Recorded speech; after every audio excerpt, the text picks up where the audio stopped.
দোকান মালিক ও ব্যবসায়ী ঐক্য পরিষদের দোকান মালিক ও ব্যবসায়ীদের সাথে মতবিনিময় করেন অ্যাডভোকেট মোহাম্মদ জামাল। হারুন পরিষদ। বিস্তারিত দেখুন মোহাম্মদ আব্দুস সামাদ রুভেলের তথ্য ও ভিডিও চিত্রে। চট্টগ্রাম নগরীর অলংকার শপিং কমপ্লেক্স দোকান মালিক ও ব্যবসায়ী কল্যাণ সমিতির দ্বিবার্ষিক নির্বাচন 2025-2027কে কেন্দ্র করে পরিচিতি সভা অনুষ্ঠিত হয়েছে। নভেম্বর 6 তারিখ বৃহস্পতিবার রাত 8:30 সময় নগরীর পাহাড়তলী অলংকার কনভেনশন হলে দোকান মালিক ও ব্যবসায়ী ঐক্য পরিষদের সাথে মতবিনিময় সভা অনুষ্ঠিত হয়। এতে স্বাগত বক্তব্য রাখেন অ্যাডভোকেট মোহাম্মদ জামাল উদ্দিন। এ সভায় সভাপতিত্ব করেন অ্যাডভোকেট মোহাম্মদ জামাল, হারুন পরিষদ প্যানেলের সভাপতি অ্যাডভোকেট মোহাম্মদ জামাল উদ্দিন ও সঞ্চালনা করেন উক্ত প্যানেলের সাধারণ সম্পাদক মোহাম্মদ হারুনুর রশিদ। এ সময় অ্যাডভোকেট মোহাম্মদ জামাল, হারুন পরিষদ প্যানেলের প্রার্থীরা নিজ নিজ পরিচয় তুলে ধরেন এবং ভবিষ্যৎ পরিকল্পনা ও ব্যবসায়ীদের কল্যাণে করণীয় বিষয়ে বক্তব্য রাখেন।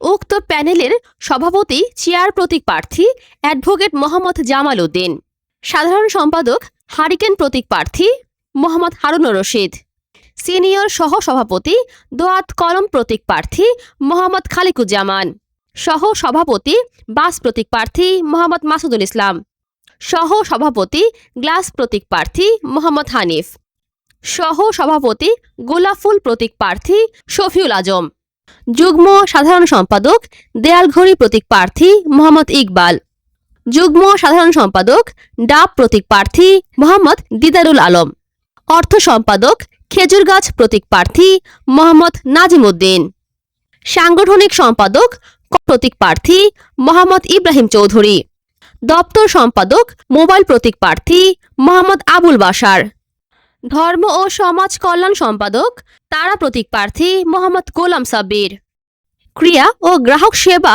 টেবিল ঘড়ি প্রতীক প্রার্থী মোহাম্মদ এনামুল হক এনাম, নির্বাহী সদস্য মাছ প্রতীক প্রার্থী জহিরুদ্দিন মোহাম্মদ হুমায়ুন, কুলা প্রতীক প্রার্থী মোহাম্মদ শরীফুদ্দিন, ঘুড়ি প্রতীক প্রার্থী শম্ভু চন্দ্র রায়, টিয়া পাখি প্রতীক প্রার্থী মোহাম্মদ আজিজ উল্লাহ, শাপলাফুল প্রতীক প্রার্থী মোহাম্মদ মনির হোসেন পাটোয়ারি।